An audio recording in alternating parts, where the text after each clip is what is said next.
Olá meus amigos, tudo bem? Está começando agora mais um teleaula de Direito e continuaremos hoje com o assunto de Direito Tributário. Nossa aula é a aula número 2 e hoje eu prometi falar sobre a obrigação tributária. Na aula passada eu lhes dei uma visão geral do direito tributário, disse que o direito tributário é o ramo do direito público que disciplina, que regula a figura do tributo e a maneira pela qual o Estado cobra esse tributo. Lhes apresentei a visão geral do direito tributário, diz quando ele começa, na onde ele começa e como ele termina, como ele começa e como ele termina. E hoje eu falei que iria falar sobre obrigação tributária, que é a relação jurídica tributária. Só vou voltar aqui, dar um estralo aqui na linha do tempo, revisar. Vou logo lhes advertir que toda a minha aula eu vou voltar na linha do tempo para mostrar exatamente em que ponto dela nós estaremos estudando. Ok? Beleza, vamos para a linha do tempo então. Tudo começa com uma hipótese de incidência, é só 2 minutos, viu? Tudo começa com a hipótese de incidência, que é uma situação abstrata prevista na lei como passível de gerar obrigação tributária. Ela pode ou não se concretizar, mas se ela se concretizar, tem a ocorrência do fato gerador, que é a concretização da hipótese de incidência. O fato gerador vai gerar o quê? A obrigação tributária, que é uma relação jurídica na qual o sujeito ativo pode cobrar do sujeito passivo um objeto decorrente de uma causa. A obrigação tributária sofrerá o lançamento. O que é o lançamento? É o procedimento administrativo que vai quantificar e qualificar a obrigação tributária, transformando ela em crédito tributário. O crédito tributário é exigível, tem que pagar em tantos dias. E se não pagar, o crédito tributário vai ser inscrito, e aí vai virar dívida ativa. Inscrição no procedimento administrativo que eu vou digitar no sistema da Procuradoria do Estado, do município, da União, tudo o que aconteceu e que o indivíduo não pagou o crédito tributário. Vira dívida ativa, que é um título executivo. Título executivo pode ser executado, mas para executar eu tenho que imprimir uma certidão de dívida ativa e aí eu posso ingressar com uma ação de execução fiscal. Com uma ação de execução fiscal, que é a ação que o fisco se utiliza para fazer com que o devedor, que o sujeito passivo, pague o seu tributo, através da imposição judicial, da expropriação dos seus bens. Qual é o macete que existe na linha do tempo que eu não disse na aula passada? Mas aqui ainda estamos em tempo. Depois que você decorar essa linha do tempo, você consegue trabalhar com esses conceitos simplesmente por conhecer a linha do tempo. Porque isso é para você chegar em qualquer definição aqui, em qualquer conceito, basta retroceder na linha do tempo que você tem esse conceito. Por exemplo, aponte para qualquer desses elementos. Qualquer desses elementos. Crédito tributário, você mata só pela linha do tempo. Crédito tributário, nada mais, nada menos é do que a obrigação tributária lançada. O que é a dívida ativa? Nada mais é do que o crédito tributário após a inscrição. O que é o fato gerador? É a concretização da hipótese de incidência. O que é a obrigação tributária? É a obrigação, é o vínculo jurídico que nasce com o fato gerador. E aí, posso complementar que é o vínculo jurídico, que é a obrigação na qual o sujeito ativo pode cobrar do sujeito passivo um objeto, tudo isso decorrente de uma causa. O que é a ação de execução fiscal? É a ação que o fisco pode se valer quando ele tem uma certidão de dívida ativa. E quando é que ele tem essa certidão? Quando ele possui uma dívida ativa. E ele possui essa dívida ativa quando ele inscreve o crédito tributário. Quer dizer, você indo e voltando na linha do tempo, você mata muitas questões de concurso público, você mata muitas dúvidas do cotidiano. Então é por isso que ela é fenomenal. E qual é o ponto da linha do tempo específico que nós estudaremos nessa aula? É isso aqui, ó. Obrigação tributária.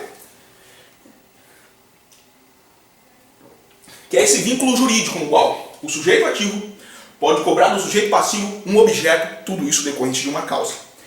Hoje nós veremos quem é esse sujeito ativo, quem é o sujeito passivo, quem é o objeto e quem é a causa. É o que nós estudaremos hoje. Vou logo lhes advertindo que o sujeito passivo será 2 pessoas. O sujeito passivo poderá também ser 2 pessoas. O objeto é dividido em dois tipos de obrigação. E a causa também pode ser dividida em 2 tipos de causa. E o primeiro que nós estudaremos será o sujeito ativo. Quem é o sujeito ativo? O sujeito ativo é aquele que pode cobrar o tributo. O sujeito ativo é aquele que pode fiscalizar e cobrar e arrecadar o tributo. E o sujeito ativo, ele vai ser dividido em 2, já disse. E quem serão esses 2? Ou ou vai ser o fisco, também chamado de entidades impositoras, ou então ele vai ser as entidades parafiscais. Quem será o sujeito ativo? É aquele que pode cobrar e fiscalizar o tributo.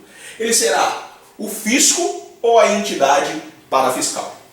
Quem é o fisco? Quem são as entidades impositoras? Quem são os entes tributantes? Também é sinônimo. São aqueles entes, conceito de fisco de entidades impositoras, que é uma das espécies de sujeito ativo. Fisco, entidades impositoras, entes tributantes, são aqueles que possuem competência tributária para criar o tributo mediante lei. De novo, quem é o fisco? Quem são as entidades impositoras? São aqueles entes que têm competência tributária, que possuem competência tributária para criar o tributo mediante lei. Quem é o fisco? É aquele que pode criar o tributo mediante lei. No Brasil, os únicos entes, as únicas pessoas que podem criar o tributo, ou seja, que podem criar lei, são 4. A gente aprende em Direito Constitucional 2, Organização do Estado. Ou é a União, ou são os estados, ou é o Distrito Federal, ou são os municípios. Somente estes entes podem criar lei no Brasil. Somente estes entes podem criar lei. Se para criar o tributo eu preciso de lei, somente esses entes podem criar tributo. Então quem que vai ser o fisco? As entidades tributantes, os entes impositores, serão a União, os estados, o Distrito Federal e os municípios. Eles possuem competência tributária. Existem, contudo, entes que não possuem a competência tributária. Perceba, eles não possuem competência tributária. Mas mesmo assim, eles podem arrecadar e fiscalizar os tributos. Perceba, eles não possuem competência tributária. Quer dizer que eles não possuem o poder de criar o tributo por meio de lei. Mas mesmo assim, eles podem fiscalizar e arrecadar os tributos. Eles não são entes fiscais, mas eles atuam, é uma sacada de Eduardo Sabag, paralelamente aos entes fiscais. Se eles atuam paralelamente, lado a lado aos entes fiscais, eles são entes parafiscais. Eles são entes parafiscais. E o que são os entes parafiscais? São aqueles que não possuem competência tributária, mas mesmo assim podem arrecadar o tributo. Como é que ele pode arrecadar o tributo se ele não possui competência tributária? É porque ele possui outra coisa. Ele possui capacidade tributária ativa. Capacidade tributária ativa é a possibilidade, é o poder jurídico de fiscalizar e arrecadar o tributo.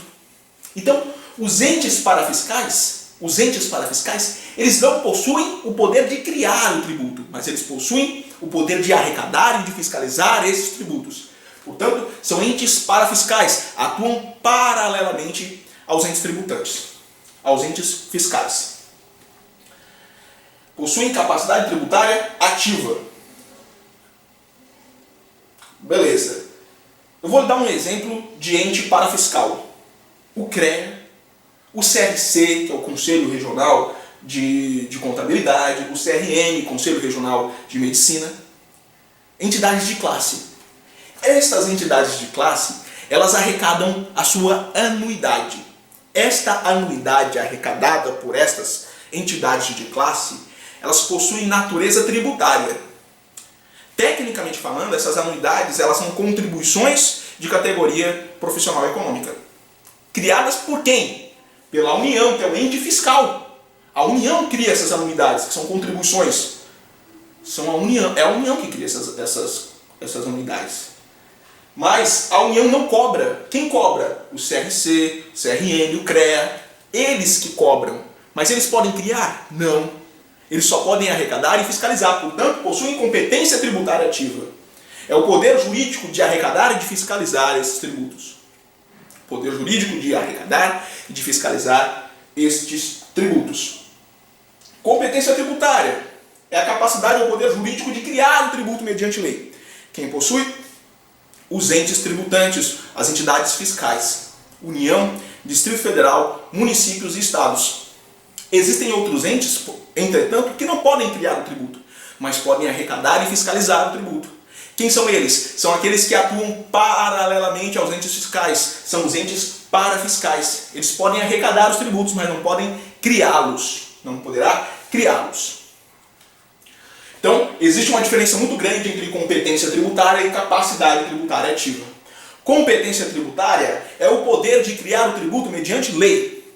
Capacidade tributária é o poder de fiscalizar e arrecadar os tributos. Perceba, todo e qualquer ente que possui competência tributária, ou seja, o poder jurídico de criar os tributos, ele também automaticamente possui a capacidade tributária ativa.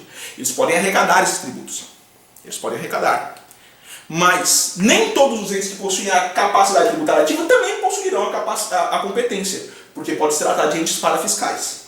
Então, se perguntarem para você, o que é o fenômeno da parafiscalidade? É o fenômeno mediante o qual entes que não possuem competência tributária arrecadam e fiscalizam o tributo. São aqueles tributos que são arrecadados por entes parafiscais, por entidades parafiscais. Beleza? Então, a obrigação tributária é a relação jurídica mediante a qual o sujeito ativo pode cobrar do sujeito passivo um objeto, tudo isso decorrente de uma causa. O sujeito ativo está descrito no artigo 119 do Código Tributário Nacional. Outra diferença basilar entre competência tributária e capacidade tributária ativa é que a competência tributária é indelegável. Ela está prevista na Constituição, é a Constituição que permite que os entes federativos criem os tributos. E ela é indelegável. Delegar é repassar para outro a sua atribuição. O município não pode repassar para a União a competência para criar os tributos do município. O contrário também é válido. Então, o que é a indelegabilidade? É a impossibilidade de repassar para outro o seu poder de criar o tributo. A competência tributária é indelegável, mas isso não acontece com a capacidade tributária ativa. O poder de arrecadar o tributo, ele pode ser delegado de quem tem a competência para outro ente de direito público.